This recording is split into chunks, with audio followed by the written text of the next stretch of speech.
Babalik na naman si Kuya Bathang ng Sola. Kote kami ngayon. Kote kami.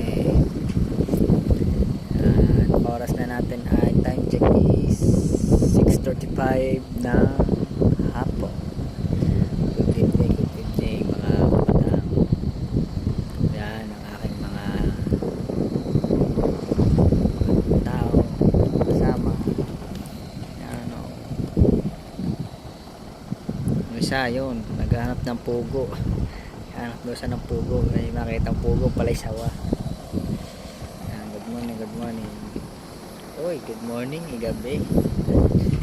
Ala, nandito na kami sa bundok. Yan. Talagang masarap na simil ang hangin. Ang lamig. Good evening. Bye-bye mga kabatang.